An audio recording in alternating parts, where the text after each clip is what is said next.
하나님의 은혜가 여러분들 가운데 함께 하시기를 주님의 이름으로 축원합니다. 어제 줌 세미나를 했는데 어제는 그래도 그제보다 조금 낫습니다. 근데 이제 기기를 이렇게 만지는 게 좀 어설퍼서 이제 들어오셨어도 소리나 또 화면을 제대로 보지 못하는 분들이 계셔서요. 그런 분들은 오늘 다시 오후에 안내를 드릴 테니까 들어오셔서 함께 교제할 수 있기를 바라고요. 오늘은 중생에 대해서 우리가 어떻게 구원을 받고 어떤 과정을 통해서 구원에 이르는지 이런 구원의 문제에 대해서 함께 나누도록 하겠습니다. 자, 오늘 데살로니가 후서 1장을 읽었는데요. 오늘 우리가 중심으로 생각해야 될 단어는 공의입니다. 공의. 하나님의 공의. 5절에 보면 이는 하나님의 공의로운 심판의 표요 그랬습니다. 공의로운 표. 그다음에 그래서 공의로운 표요 이렇게 말씀하고 있고 7절에 보면 이렇게 말씀합니다. 환난을 받는 너희에게는 우리와 함께 안식으로 갚으시는 것이 하나님의 공의시니 하나님의 공의다. 그래서 하나님의 공의가 어떤 거지요? 물론 하나님께서 이 공의를 드러내시는데 이 하나님의 공의에 대한 우리의 분명한 믿음이 있어야 합니다. 저 하나님의 공의에 대한 믿음이 없으면요 그리스도인으로 살기가 참 어려울 것 같아요. 그래서 오늘 지금 데살로니가 교회 성도들이 환난과 박해를 당하고 있습니다. 환난과 박해 가운데 있었는데 자 신앙 때문에 저와 여러분들이 박해를 당한다면 어때요? 여러분들 같으면 어떠실 것 같습니까?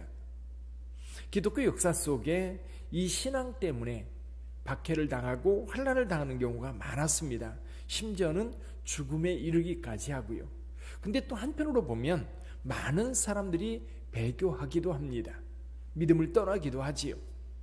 협박하고 위협하고 박해를 가하고 고통을 가하면 여러분 신앙에서 떠나는 사람들이 있어요.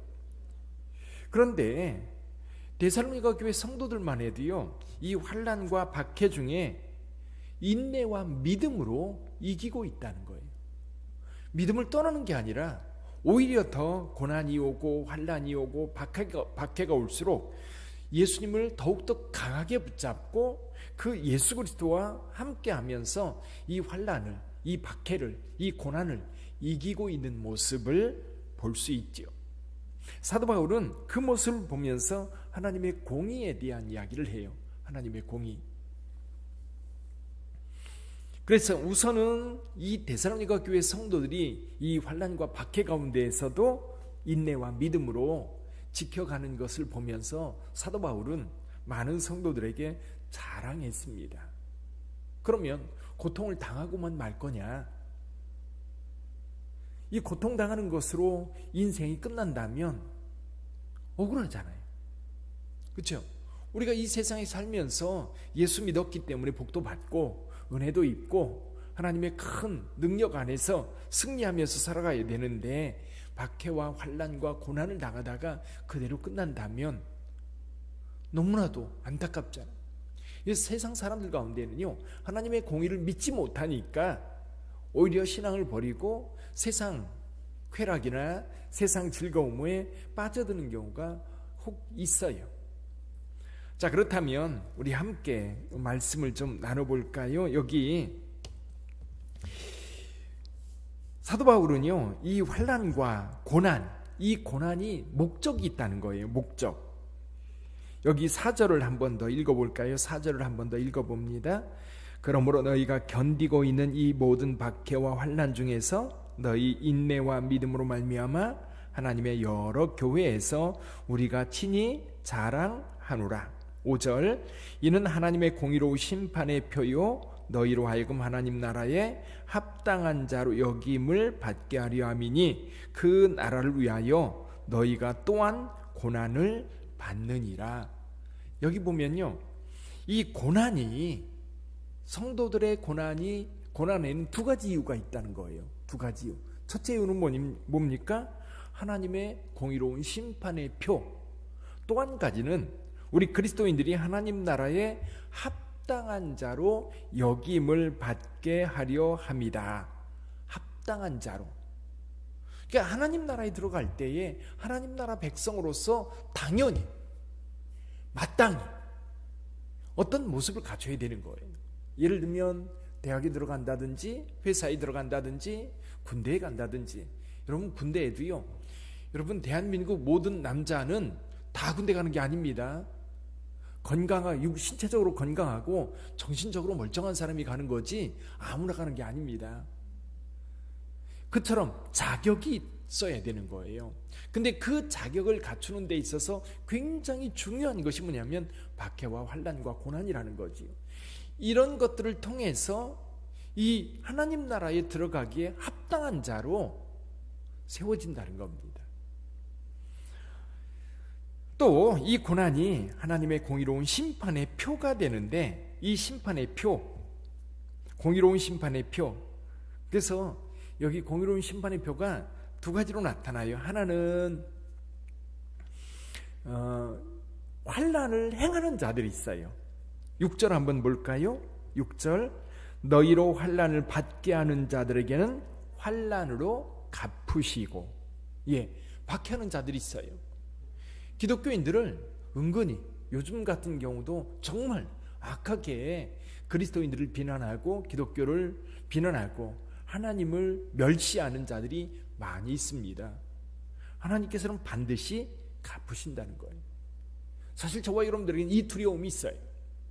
그러나 이것을 모르는 자들은 함부로 하나님을 욕하고 함부로 하나님을 멸시하고 함부로 하나님의 백성과 하나님의 교회를 멸시합니다.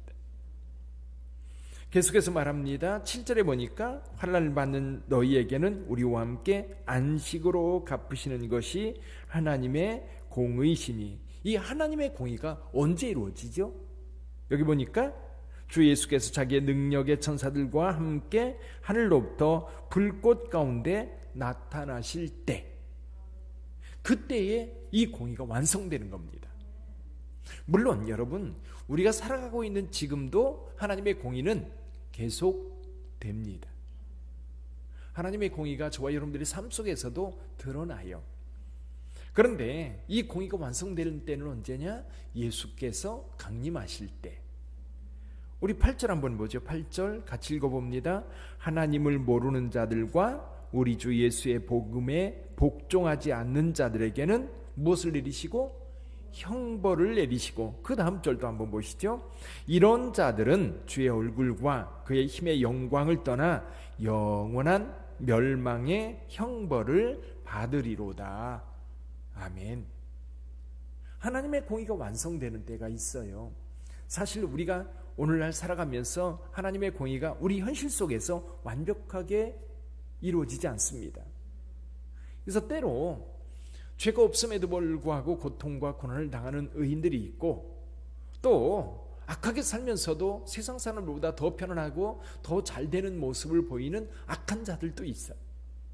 그러나 여러분, 지금 현재는 이런 모순된 모습처럼 보이지만 이것이 완벽하게 하나님의 공의가 완성될 때가 있다는 거지요. 언제? 예수 그리스도께서 재림하는 날. 그래서 10절에 보면 그날에 그랬어요. 그날에 그가 강림하사 그의 성도들에게 영광을 받으시고 모든 믿는 자들에게서 놀랍게 여김을 얻으시리니. 사랑하는 성도 여러분, 하나님의 공의를 믿으시기를 바랍니다. 하나님의 공의는 살아있습니다. 그 하나님의 공의에 대한 분명한 믿음이 있으면 우리는 그 갚음을 생각합니다. 갚는다는 게 뭐예요? 갚는다. 뭔가 전에 행위가 있었어요. 그렇죠? 이 행위에 대한 반응이에요. 그러니까 우리 하나님께서 반드시 갚아주실 것이 있어요. 우리가 예수의 이름으로 환난을 당하고 고난을 당할 때에도 그 환난과 고난을 당한 것에 대해서 하나님은 반드시 갚아주십니다. 안식으로 갚아주시고 상급으로 갚아주셔요. 우리가 하나님 앞에 헌신한 것이 있으면 그 헌신한 것에, 여러분 시프님 비유에서 말씀하는 게 있어요. 30배, 60배, 100배로 갚아주세요. 할렐루야. 우리가 하나님 앞에 헌신하는 모든 것, 공짜가 없어요. 제가 이제 목회를 쭉 해오고 또 주변에 또 많은 교회들이 있고 또 목사님들이 있고 또 장로님들 계시고 그들 들여다보면요, 잘 되는 데는 이유가 있어요. 잘 되는 데는 하나님 앞에 어떻게 충성했는지, 어떻게 헌신했는지, 어떻게 드려졌는지, 여러분 그것에 대한 상급은 내가 아니어도 내 자녀에게, 내 후손에게, 그리고 영원한 나라 하나님 나라에서 반드시 갚아져요. 우리가 생각했던 것보다 훨씬 크게 갚아져요. 놀라워요. 그런 증거들을 우리가 본다면 오늘 우리가 가만히 있을 수 없지요. 그렇죠? 헌신하고 예수의 이름으로 박해받는 것, 오히려 바울과 바울 일행들은 오히려 즐거워했다 그랬어요. 예수의 이름으로 박해받는 것, 오히려 내가 매맞는 것, 사도들은 예수의 이름으로 매맞고 또 고난을 당하고 어려움을 당하는 것을 마땅히 여겼다 그랬어요. 그래서 저와 여러분들이 신앙생활을 하면서 하나님 나라와 하나님 영광을 위해서 여러분이 할 수 있는 것, 그냥 여분으로 하지 마세요. 여분으로 하는 게 아니라요, 힘껏 하세요. 헌금을 해도 힘껏 하고, 봉사를 해도 힘껏 하고, 전도를 해도 어설프게 하지 말고 힘껏 하고, 주님의 나라를 위해서 여러분들이 하나님의 공의를 믿고 확신한다면 힘있게 주의 일에 참여하세요. 우리 하나님께서요, 크게 갚으세요. 적당히 갚지 않으세요. 우리가 이 땅에 사는 날 동안 다 받지 못해도 오늘 분명히 말씀하십니다. 주님께서 강림하실 그때 하나님을 모르는 자, 주 예수 그리스도의 복음에 복종하지 않는 자들, 이런 자들은 주의 얼굴과 그의 힘의 영광을 떠나 영원한 멸망의 형벌을 받지만, 주를 믿고 주의 나라와 영광을 위하여 고난과 박해를 받고 헌신했던 자들에게는 영원한 안식으로, 영원한 상급으로 갚아주실 줄 믿습니다. 분명한 믿음으로 오늘도 힘있게 주를 위하여 사시는 저와 여러분들이 되기를 바랍니다. 기도하겠습니다.